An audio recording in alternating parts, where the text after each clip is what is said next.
자주국방 네트워크 신인균 대표와 함께 잠시 더 얘기를 나눠보도록 하겠습니다. 안녕하십니까? 안녕하세요. 안녕하세요. 그 사망 원인이 질식이냐 아니면 쇼크사냐에 따라서 크게 이 사건이 달라질 수 있는 겁니까? 어떻습니까? 질식은 이제 말 그대로 회식하다가 네. 직접적인 사망 원인이 회식하다가 만두가 기도를 막아서 이제 물론 때렸지만은 예. 만두가 기도를 막아서 이제 죽었으면 그것은 이제 그야말로 우발적인 사망이 될 수가 있죠. 예. 그러나 직접적인 원인이 폭행이라면 네. 그것은 이제 좀 더 살인에 가까워지는 그런 상태가 될 것이라고 제가 뭐 법 전문가 아닙니다만 그렇게 네. 판단이 됩니다. 예. 그 윤일병의 사진이 얼마 전에 공개가 됐잖아요. 온몸이 거의 보랏빛으로 멍이 들었더라고요.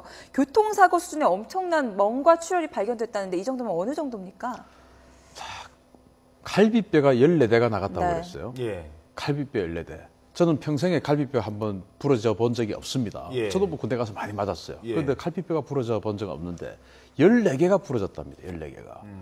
그리고 뭐 여러 가지 우리 신체 내부의 그 장기 중에서 네. 비장이라고 아주 그 구석에 있는 그 장기가 그게 터져서 출혈이 파열됐다고 됐다. 하죠. 네. 그 비장출혈은 큰 대형 교통사고의 경우에 비장출혈이 나타날 수가 있다고 하는데 예. 그 정도로 심하게 때렸다는 것이죠. 이를테면 덤프트럭이 와서 받았다든지 그 정도로 엄청나게 많은 폭행.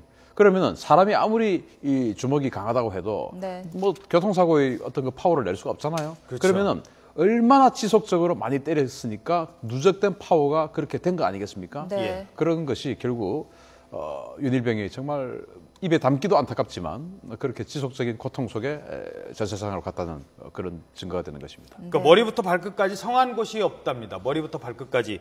멍이요. 가로 20cm, 30cm고 이게 한 54cm. 이만한 크기의 몸이 그냥 가슴과 배, 복부에 멍이 그 정도로 들 정도면 아까 그 90여 차례를 네. 뭐 때렸다. 뭐 이런 얘기 했는데 그거보다 훨씬 더 많은 지속적인 폭행이 있었다라고 봐야 되는 거 아니겠습니까?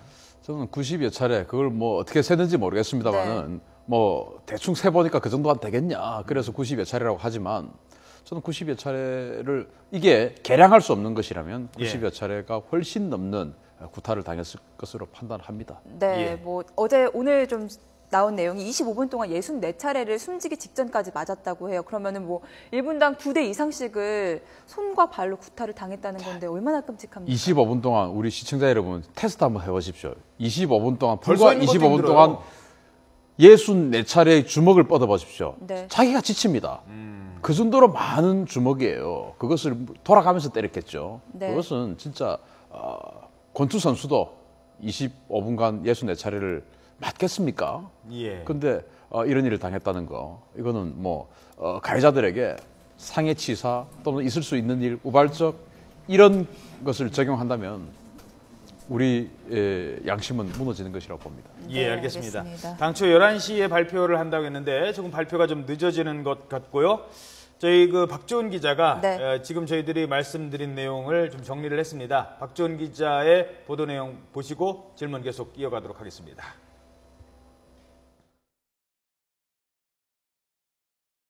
윤일병이 숨진 당일 저녁에 이뤄진 검시 보고서입니다. 사망 직후 의사가 눈으로만 신체를 검사한 것이지만 온몸에 피멍과 출혈이 명백히 드러나 있습니다. 머리에서 발끝까지 성한 곳이 없을 정도입니다. 가슴과 복부에는 가로 29cm, 세로 54cm 크기의 커다란 멍이 발견됐습니다. 이튿날 이뤄진 부검 결과는 더 참혹했습니다. 갈비뼈 14개가 부러졌고 뇌에서는 가로 5cm, 세로 2cm 크기의 멍과 부종이 나타났습니다. 내장기관 곳곳도 손상됐는데 특히 몸속 깊숙이 있는 비장까지 파열된 것으로 확인됐습니다. 특히 비장 파열은 교통사고 정도의 큰 충격을 받을 때 발생한다는 게 법의학자들의 대체적인 견해입니다. 앞서 당시 부검의와 군 당국은 직접적인 사망 원인을 음식물이 기도를 막은 질식 때문이라고 발표했습니다. 하지만 숨진 윤일병 신체에 남겨진 여러 증거들을 볼 때 가혹한 구타와 출혈에 따른 쇼크사일 가능성도 제기되고 있습니다. YTN 박조은입니다. 네, 이 정도 되니 우리 자식들 군대 보낸 부모 심정 어떻겠습니까? 요즘 논산훈련소에는요, 헤어질 때 뭐 암호를 주고받고 엄마한테 전화해라 뭐 이런 부모님들이 참 많다고 합니다. 네, 어제 새정치민주연합 의원들이 논산훈련소를 방문했는데요. 그때 화면 잠시 저희가 돌발 플러스로 구성해봤습니다.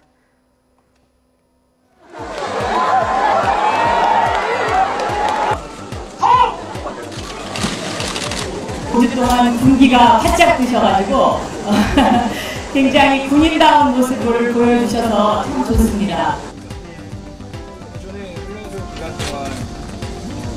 항상 모든 면이 다 좋다고만 얘기를 해가지고 정말 대한민국 군대가 너무 좋아졌구나. 이제 얼마 전에 윤일병 사건이 일어나서 그 이후로 저희는 정말 잠을 못 이루고 있습니다. 그렇죠. 그 부분에 아이를 보내고 일주일 동안 엄마가 너무 많이 힘들었거든요. 그 왕따라는 게 동반자들이 조금만 도와주면 왕따가 있을 수가 없거든요.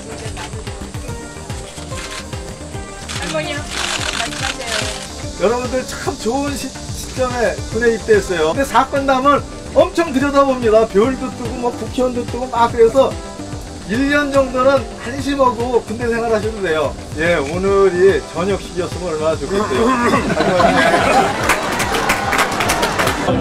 제일 하고 싶은 일이 무엇이에요? 삼겹살 먹고 싶어요. 삼겹살? 얼마나 자랑스럽겠어요. 와.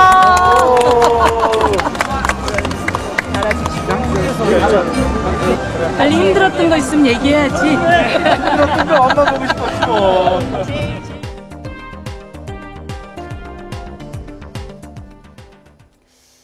네, 사실 요즘 군대 가는 자식들 보낼 때 부모는 자식 앞에서 눈물을 보이지 않습니다.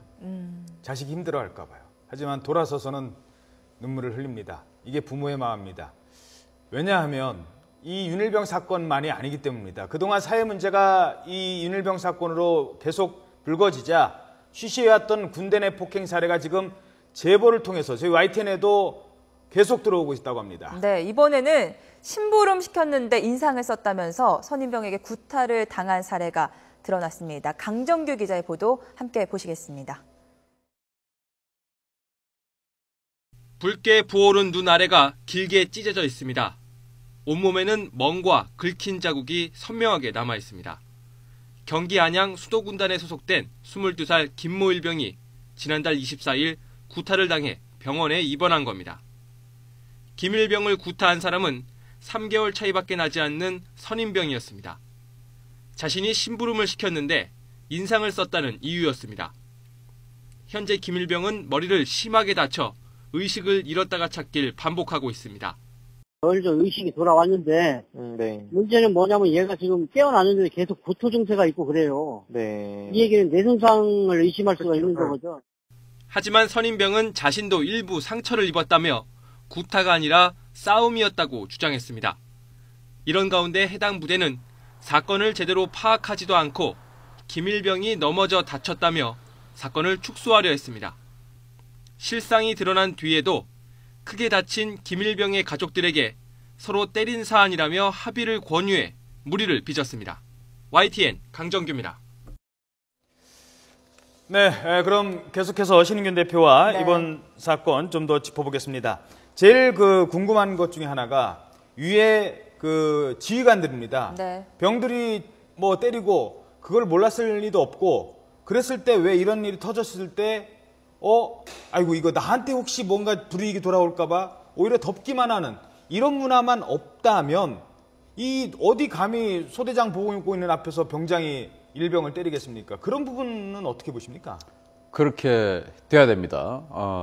자, 그러면 이제 이런 문화가 이렇게 이제 구타를 했어요. 예. 그런데 이게 이제 만약에 소대장이나 중대장, 대대장, 연대장, 사단장이 즉각적으로 보고를 하고 공개를 하고 했을 때 피해가 있으면 공개를 안 하려고 하겠죠. 네. 그런데 피해가 있어야 됩니다. 그렇죠. 피해가 있어야 피해를 안 당하기 위해서 평소에 부대 관리를 잘하겠죠. 예. 그런데 은폐를 했을 때, 은폐를 했을 때 나중에 이제 또 이번처럼 나중에 지금 들켰잖아요. 그렇죠. 네. 그러면은 더 큰 피해가 있어야 됩니다. 근데 지금은 그게 없는 거죠. 아하. 그러니까 일단 은폐하고 보는 겁니다. 일단 숨기고 보고. 자, 제가 단적인 예를 설명드리겠습니다. 이 포대가 포병부대 아닙니까? 그렇죠. 포대 대대장이 있습니다. 대대장은 중령 진급하면 첫 번째 받는 보직이 대대장이에요. 그렇죠. 그러면은 이 사람은 나이가 아마 39에서 40 정도 됐을 겁니다. 젊죠. 그러면은 지금 이 상황으로 사실은 대령 진급 끝났습니다. 물 건너갔죠. 그러면은 대령 진급 못하면 중령은 53세까지 정년을 채우고 전역을 하게 됩니다. 앞으로 아마 한 13년, 14년을 군생활을 더 해야 됩니다. 대령 진급 희망도 없이. 아무 사기가 없겠죠. 자, 그런데 만약에 이 사람이 먼저 선제적으로 이걸 알리고 보고를 잘하고 해가지고 선제적으로 알렸어요. 이런 일 있었다. 알려도 대령 진급 못합니다. 큰일이 생겼으니까. 그렇죠. 그런데 지금도 대령 진급 못하고 뭐 감봉 3개월 이것으로 끝난 겁니다. 그럼 뭐가 차이가 있습니까? 똑같죠. 오히려 숨겨버리는 게 낫다고 그렇죠. 생각을. 그러면은 지금 정도 이런 상황이 되면 은폐했다가 들키면 바로 전역시켜버려야 되는 겁니다. 자, 사단장 있습니다. 사단장 지금 사단장 첫 번째 받는 투스타 진급하고 첫 번째 받는 보직이 사단장이에요. 그러면 이 사단장은 이제는 뭐 중장 진급 끝났겠죠. 근데 지금 보직 해임했죠. 보직 해임이 처벌입니까? 아닙니다.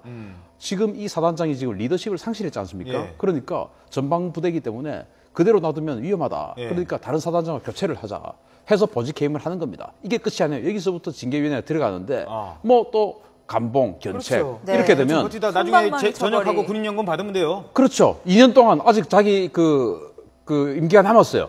투스타로서의 임기가 한 2년 이상 남았습니다. 어딘가에서는 또 기사 때리고 또 그 투스타의 권위를 유지하고 있는 겁니다. 그게 말이 됩니까? 은폐를 했는데 그러면 결국 은폐하기 전과 은폐 안에서 이 큰 사건이 생긴 거, 부대 관리를 잘 못해서 이 큰 사건이 생겼다라는 것을 미리 자진 신고를 해서 중장 진급 못하는 거나 은폐해서 물론 논란은 크게 됐지만 중장 진급 못하는 거나 똑같습니다. 그러면 일단 은폐하고 보는 것이죠. 그러면 지금 상황 같으면 사단장 보직 해임이 아니라 전역시켜야 됩니다.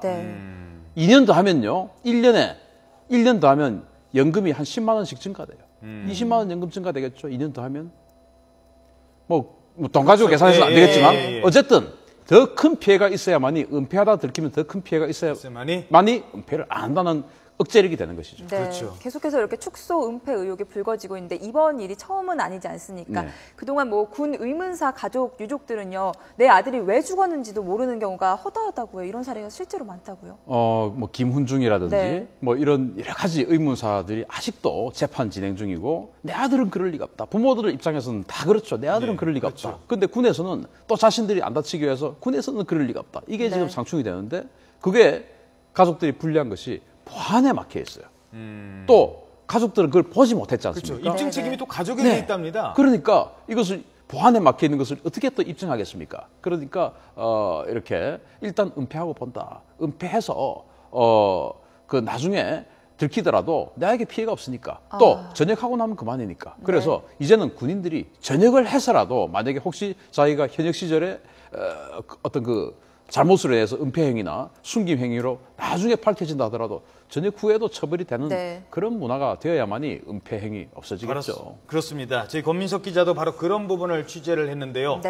자, 이번 사건을 계기로 군 당국의 근시안적 대책만으로는 고질적인 병폐를 뽑을 수 없다라는 지적이 나오고 있습니다. 무엇보다 병사들의 인권 확립을 위해서 법 체계를 정비하고 민간이 참여해서 병영 관리의 투명성을 높이자는 주장이 설득력을 얻고 있다고 하는데요. 권민석 기자가 보도합니다.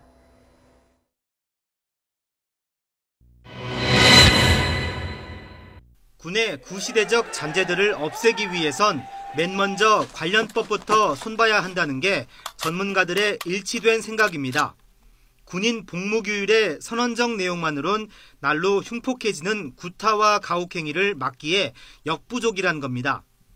이에 따라 군인이기 이전에 한 인간으로서 존중받아야 할 포괄적 인권을 군 인권법을 만들어 명확히 하자는 주장입니다.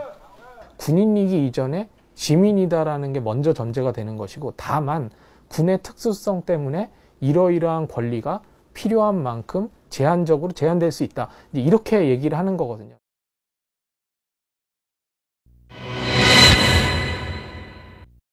후진적 병영 문화를 쇄신하지 못한 군을 이제는 시민사회가 관리 감독해야 한다는 목소리도 높습니다. 민간 전문가들로 감시기구를 구성해 신속하고 독립적인 진상조사를 할 수 있게 보장하자는 겁니다. 군 의문사 진상규명위원회처럼 한시적 활동이 아니라 상시기구의 위상을 부여해 지속적으로 군을 견제하자는 의견도 나옵니다. 군이 너무 폐쇄적이에요. 그러니까 군의 문제를 어떻게 보면 가장 냉철하게 볼 수 있는 건 시민사회단체들이고 민간인들입니다. 그런데 군에서는 어떤 이유에 했는지 모르겠지만 오픈을 안 합니다.